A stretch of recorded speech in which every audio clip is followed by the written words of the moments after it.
Hi, this is Mike Marchev, and yes, I do have another idea on how to help you stay stimulated and motivated in your businesses. And this is going to be a training program that I think it's going to be once a month. And you're invited to send this particular file out to as many friends as you want. Don't worry about it. Just send it out. Get it out to everybody who's not nailed down, anybody you care about. And what I want to do today is I want to talk about 16 different things you can do right now that don't cost a lot of money that will help catapult your business into the next level. Things that you can do to stir the pot. Things that you can do to get yourself excited again about going out, meeting new people, and making sure that they're glad that they know you. So this is an action program. I think it'll be around 45 minutes. If you want to budget some time, you can shut it off, start it up anytime you want. But the key is send it out to everybody who's not nailed down that you care about so they too can become stimulated. There's an old saying that as the ocean rises, all boats go with it. And what we have to do as travel professionals are make sure that the consumers appreciate what we do, what we bring to the party. And to do that, we have to stay energized. We have to stay motivated. We have to stay creative.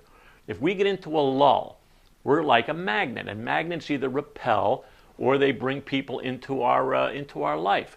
And people don't like to hang around with duds and whiners and boring people. So therefore, we have to stay energized. We have to stay creative. And this particular training module will help you do just that. I'm really excited about it. It's going to follow this particular video, walk through it, back up, go through it again, think about it, tweak it, edit it, do whatever you want with it. It's all yours. Send it out to other people. And hopefully we're going to have one of these every month to help you stay on top of your game. I'm excited about this. I hope you are. Let me know how it works for you. Okay, so let's get started. We're going to start with a program called Snap Out of It, or we can consider this a whack in the head, or perhaps a shot in the arm. Call it what you want, but we all need to revitalize our energies from time to time, and today I'm going to help you do just that. So let's get started with the first program. We're going to hopefully have these once a month, but before we do, let's go to the mailbag. And the first question was, is there a cure for cold call reluctance? And I say, no, why do you want a cold call?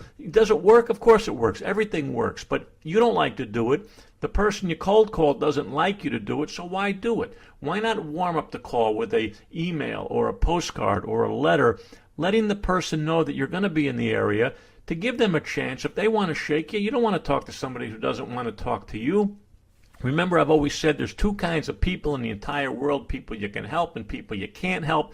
You want to talk to people who want to talk to you. You don't want to jump them by surprise. No, there's not a cure for cold call reluctance other than realizing that you're not in business to hurt people. You're not in business to bother people. You're in business to help people, and you're trying to find out if you can help this particular person. If they don't want your help, that's not your problem. That's their problem. So let's move on to the second question in the mailbag today, and this comes from a person who has lost their passion for the industry. I find myself feeling bummed out, and I seem to be spinning my wheels more often than not. Well, I don't know you personally, so I can't comment intelligently, but I will say this. If you're trying to sell stuff, there's a good chance that you're going to get burned out. If you're trying to meet new people to find out if you can help them, then the chances are less that you're going to be frustrated or feel rejected or get burned out. So just change your attitude, change your thinking. You're in business to find those people that you can help. If you uncover people you can help, you bid them a fair day, a nice day, and tell them to get on with their life, and you wish them well. You're in business to help people, and it's your job to go find those people who are receptive to your help. If you have that attitude, the burnout and the wheel spinning will all go away. And here's a little reminder called Life is What You Make It. If you look for fair, professional, hardworking people with a sense of humor to work with, to work for, and to recreate with, and to live with, then you'll find your life filled with fairness, professionalism, rewarding work, great friends, and humor. And when I saw this ad in the morning paper, I thought of you folks immediately. Don't buy insurance policies. People don't buy security. They buy peace of mind. People don't buy cabins on a cruise ship. They buy memorable vacations. And this particular ad, I love this. Don't buy insurance until you speak to me. Well, that could be your picture. Don't take a cruise. Don't take a vacation. Don't take a retreat. Don't go away with your friends. Whatever you do, don't go until you talk to me first. Why? Because I have some questions I can ask you to make sure that your trip is a beauty. I don't care who you buy your trip from. That makes no difference to me. But don't take it without talking to me. That's the right attitude. If you have that attitude, I'm not here to sell you anything. I'm here to help you. Don't take a trip without calling me first. Great attitude. That will serve you well. And you can probably recognize the fact that I'm warming up a little bit, giving you some things to think about before we go into our 16 secret strategies on how to become more successful. But listen, don't be afraid to go against the grain. Everybody knows what a travel professional is, a travel agent. You all look the same. You all talk the same. You all sell the same stuff. Don't be afraid to bring your personality into play. Don't be afraid to go against the grain. Don't be afraid to be a little foolish, wacky, have fun. Step out of the comfort zone a little bit. Be yourself so people recognize you as something different, something special. And if you do that, you will not only have fun, you'll draw people into your world and your business will grow as a result of it. Go against the grain a little bit.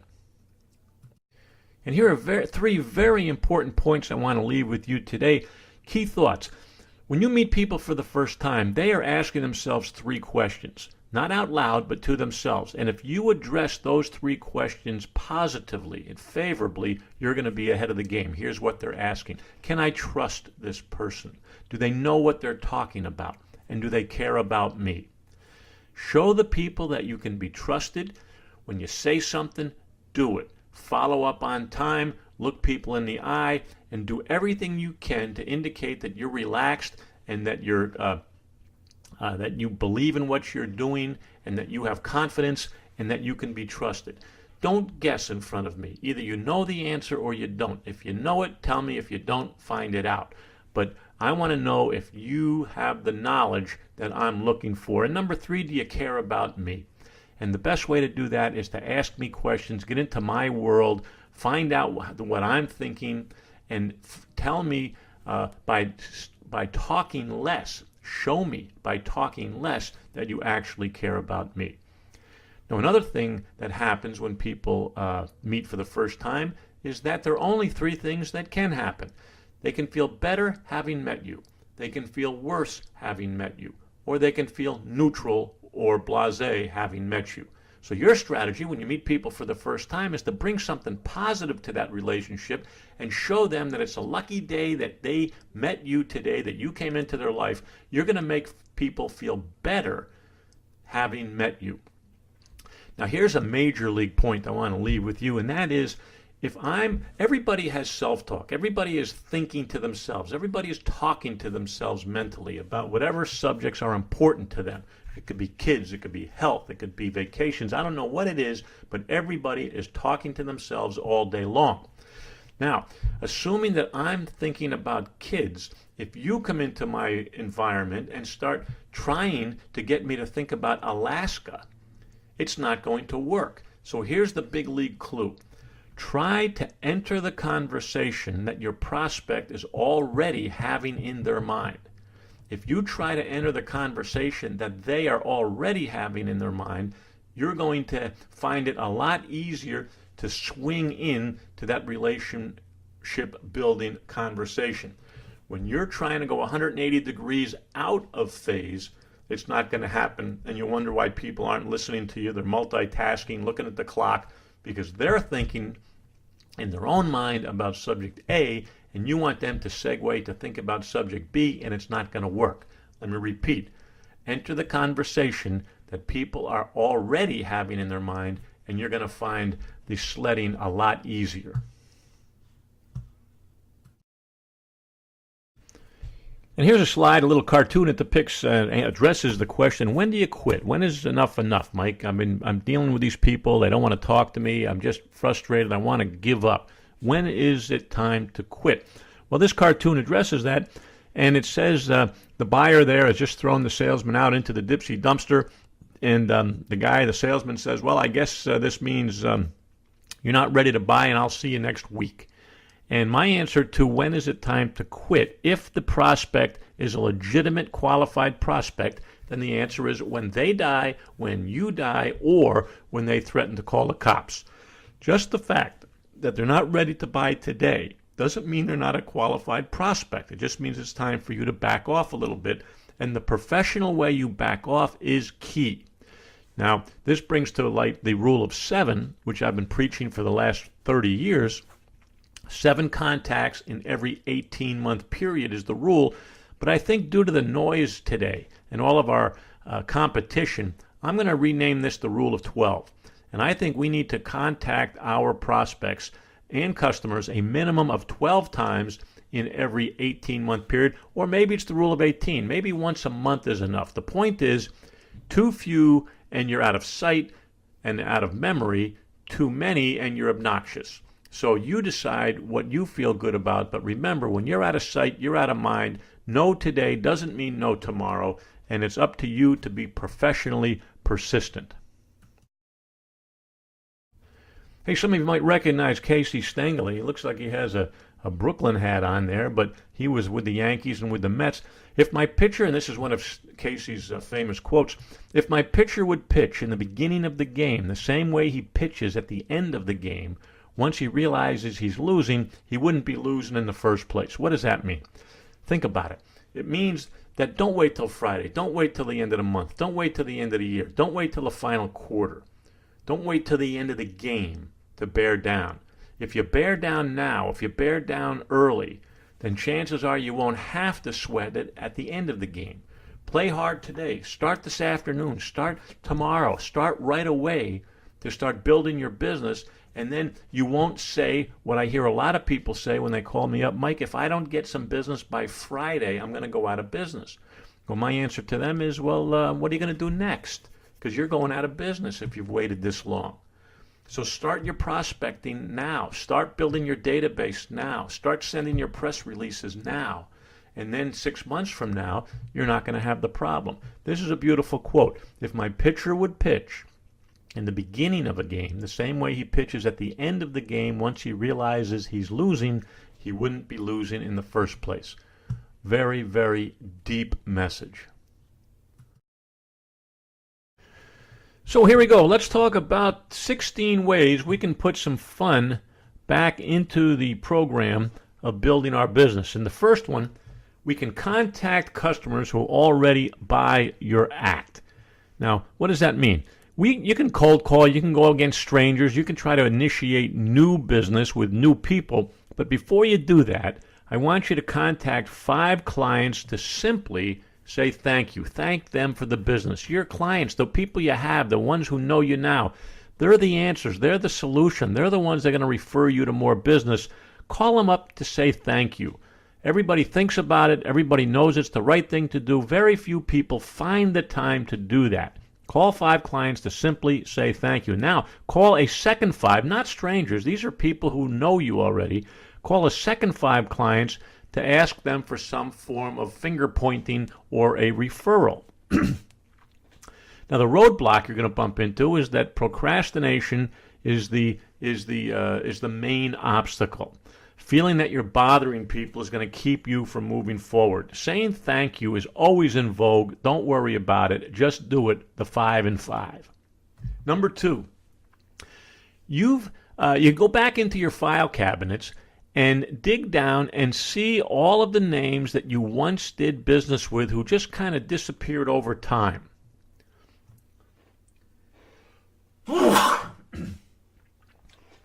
You'd be surprised how many names you come up with. You're going to say, holy cow, I remember those people. What happened to them?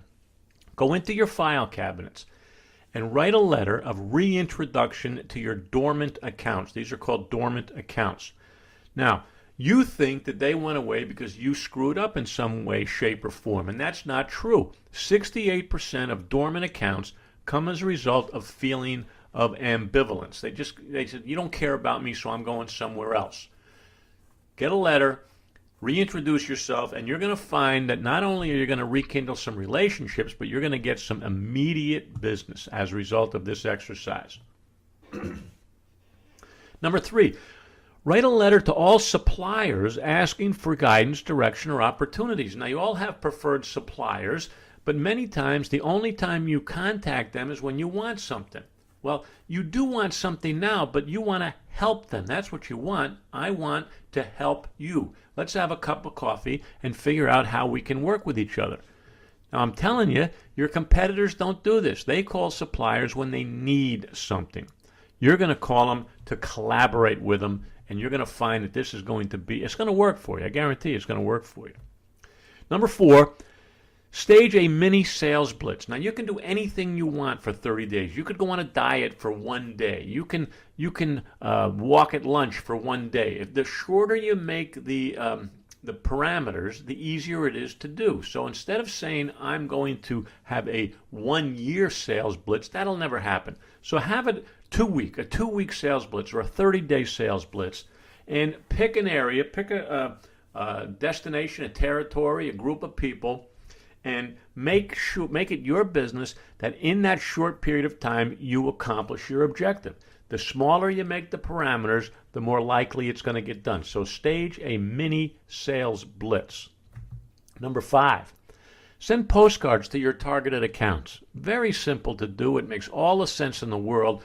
You don't care if they read it or not. Look, ladies and gentlemen, people don't like to read today, right? That's a fact. So don't make them read. Just give them a billboard, give them a headline, give them something to remember you by, and then let them get back to work. Postcards count. They're not as expensive as a regular sales letter. They pass your name across the client. They serve the purpose beautifully. You can buy nice ones, or you can go out and get at your stationery store.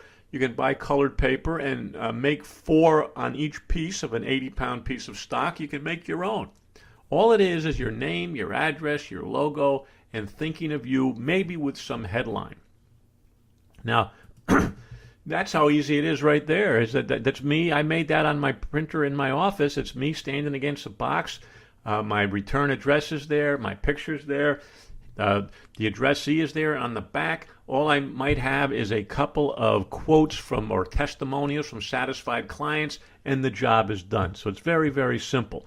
If you want to, I'm going to include the names of a place that I bought postcards before. I know there's a million places now, but Prints Made Easy is as good as any. Check it out. Google Prints Made Easy on your computer and ask for a sample, and who knows, you might uncover a postcard supplier. Send out cards. You're all familiar with that. It is a marketing scheme. It's a good one. It's a good idea. Also, Ace of Sales is the same kind of a thing. I endorse these. I'm not a member of Send Out Cards, but I'll never say anything bad about them. Something to consider. Number 6, write a letter establishing a 2-step lead generation program. What that means is you write a letter or a postcard or an email and say, look, I have something of value. If you'd like it, if you have any interest in this subject matter whatsoever, raise your hand, ask me for a copy. I'll be happy to send it to you. Some people call these special reports. Some people call these white papers. I don't care what you call it. It's the 2-step lead generation program. It's been around for the last 10,000 years. I have something. If you would like it, raise your hand and I'll be happy to give it to you.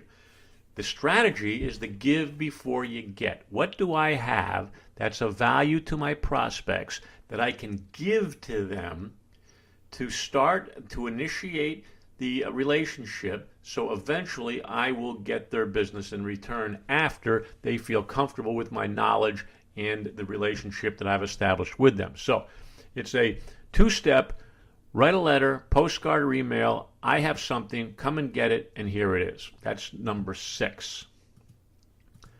Number 7, news clippings. Easy to do. Read the newspaper with your clients in mind. Read your newspaper with your prospects in mind.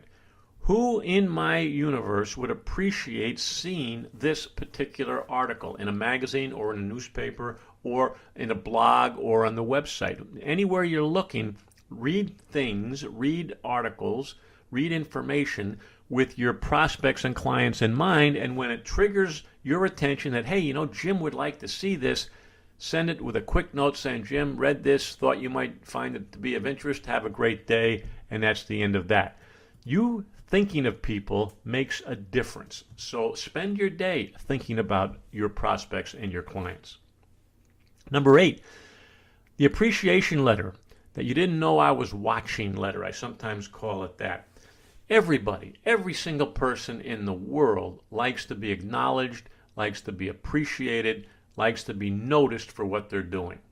Nobody does it. And if you do notice somebody doing something good, nobody takes the time or makes the effort to acknowledge that person. It's powerful. Be on the lookout for what's going right in our world, and then make it a point to write a letter to them, cover their boss, and say, boy, you really have a beauty in so-and-so. What a great job they did. I really enjoyed the experience thanks to that person. They will benefit from it. The establishment will benefit from it. And it just is a win-win-win operation. So who writes appreciation letters? Not everybody, just confident, squared away, winning people. If you're a confident, winning, squared away person, start writing appreciation letters. Number 9, and this is specifically for the travel industry, offer to speak at your high school or your grammar school or your elementary schools. I mean, geography is your world. That's your game. The world is your oyster. And a lot of people don't understand where Libya is, or the relationship that any of the Asian countries have with each other, or the South America or Africa. A lot of people can't even name the African territories and the countries down there. So you can go in and say, look, I have a 15, 20-minute presentation on so-and-so. I have some great slides. I have a 10-minute video. I'd like to come in and talk to your students. Well, you're doing a community service, number 1. You'll get a press release out of it for notoriety, number 2.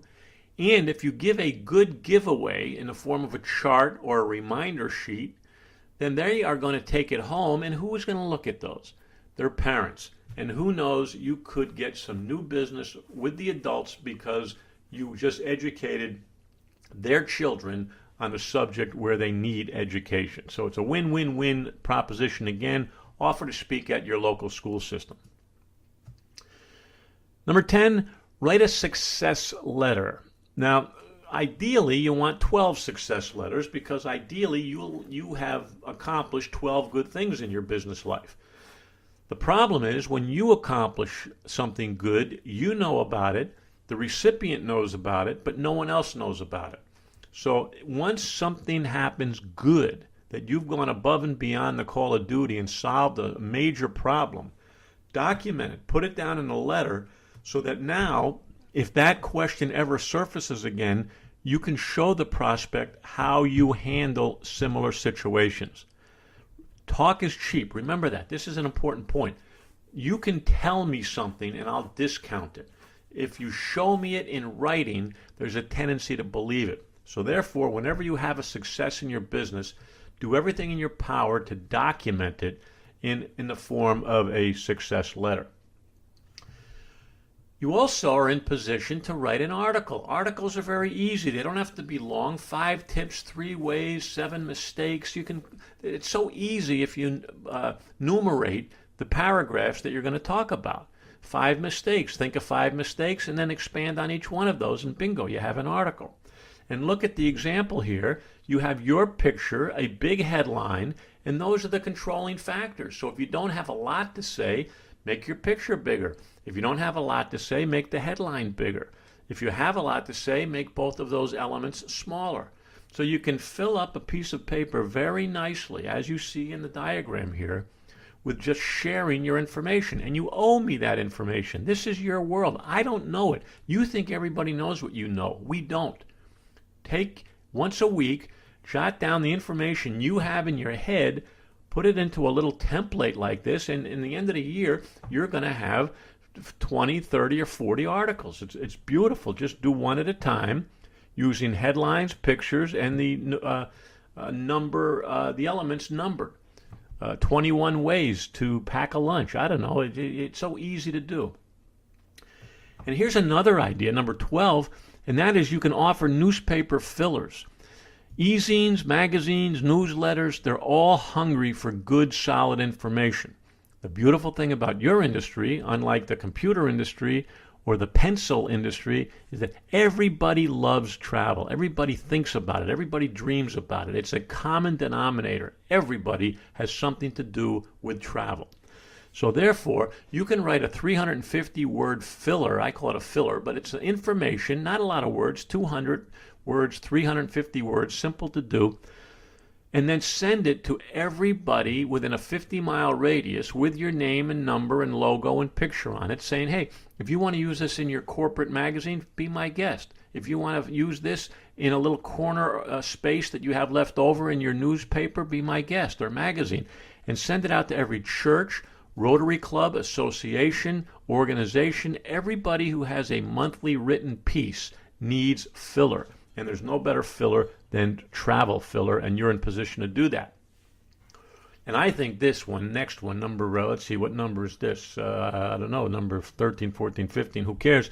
It's the Q&A article. Again, look at it, how easy it is. Big Q's, big A's, big questions, big answers. Did you know column underneath a picture and your name, and you can play with that space, putting as much or as little information as you want on it. It's kind of like an Ann Landers column. You see them in every newspaper, but travel is a hot topic. You have the answers. Don't make up the questions. Just start documenting questions as they come into your world, either over the phone or in your office. People ask you questions. Just don't answer them and get on with your life. Document them, and then address them in your own personal Q&A column that you can hand out. You can send this to every corporation, association, or church newsletter as well, and ask for a regular column. Speaking of regular columns, every Friday, it used to be Wednesday, they changed it to Friday. Notice the CLIA newsletter. I have a TGIF column, and every Friday I get my picture in the paper and a little blurb and a little article for the CLIA e-zine. Used to be Getting Over Hump Day on Wednesday, but they changed it to TGIF Friday. Same idea. You can do this in your community because the topic is so popular. That was number 12. Number 13, again, is so simple and nobody does this. If you go to a freeconferencecall.com, www.freeconferencecall.com, they will give you a phone number. It's called a bridge line. Everybody can call into that same number and be on the line at the same time. So you can offer once a month, every week, every Tuesday night from 7 to 9, you can open up that phone line and invite people to call you to ask you anything about travel. A lot of people don't go to agents today because they think the meter will be running. So you can say, look, I understand that. You just have a few questions. Call in Tuesday night, email me your question, and I'll answer it on Tuesday night. Or you can call in live. Here's the phone number to call. This is the system I use all the time. I use this free conference call on all of my calls. You can do it too. Invite, and here's another way you can use it. If somebody comes back from Italy, let's say, on a vacation and loved it, you ask them, can I call you on Tuesday and interview you to find out what you liked and what you didn't like about your trip, and have other people listen in. They're not going to ask questions, but they'll just listen in silently to what you have to say. And then you just pick up the phone and have a conversation with that one person. It's a regular phone conversation, back and forth. What you like, what didn't you like, what would you do differently? And other people interested in that territory would listen in and they become educated. Your competitors don't do this. Nobody does it. Why? All it is a phone call. Don't tell me it's work. It's easy. Number 14, when you have something to share, share it in the form of a press release. And here's the secret. I don't care if the newspaper picks it up or not because I know what you're saying. Well, Mike, I tried that before and they never use it. I don't care if they use it. I wrote it. Now that it's written, I send it personally to everybody I want to read it. I send it to my entire prospect list. I send it to my entire customer list. Of course I send it to the newspaper with my fingers crossed, hope that they put it in, but I really don't care if they do.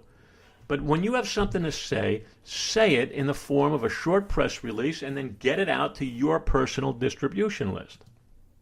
Number 15, get your employees involved. Get everybody singing from the same song sheet. Folks, this is not work. This is survival. We're on a team to make sure that we eat regularly. Your ideas are as good as my ideas. You're as smart as I am. Meet with your folks and find out how collectively, how together, how collaboratively we can move this thing forward, with the caveat being we want to have fun. Success is fun. Making money is fun. Making people smile is fun. Helping people is fun. We want to have fun coming to work because this is a fun business. You're not making it fun. Some of you are fighting with your employees. Sit down and see if you can get on the same song sheet, moving in the right direction, because then it becomes fun, and the more fun you have, the more success you'll have, the more money you'll make, and everybody wins. Number 16, become the Larry King. Everyone knows who Larry King is. He's the interviewer. He doesn't do anything but ask questions. You, because you're in the industry, you have the authority, you have the position, you have the capabilities to call up anybody in your town, anybody in your county, anybody in your state, and ask them a question as it relates to travel, as it relates to tourism, as it relates to budgets for travel. Think of 5 or 6 reasons to call somebody. You want information. You're not going to sell anything. You're not going to talk about anything. You're going to ask them what they think. You're going to interview people in your town about your subject because you're doing research for an article, because you're doing research for a special project that you're undertaking. You need information from the smart people. So you call them up and you talk to them. During the conversation, you will either connect with them or you won't. But you have an opportunity, you have a green light to call up anybody. The reason you don't is because you don't want to sell them something. You're not selling. You're asking questions. You're asking their opinions. You're interviewing them, and you become the Larry King, and you can interview anybody. I threw this slide in just so you know. It's called Call 8. Check it out if you want, www.call8. It's an 800 number you can get very inexpensively. They have some other services. I probably should have taken this out of the deck, but I didn't. So check out Call 8 if you want. There's nothing in it for me, but there it is. And I just wanted to show you some things that I've done just to show you that I put my money where my mouth is. If people believe the written word, I write. I wrote Become the Exception, More on Marketing, the 52-Week Sales Planner.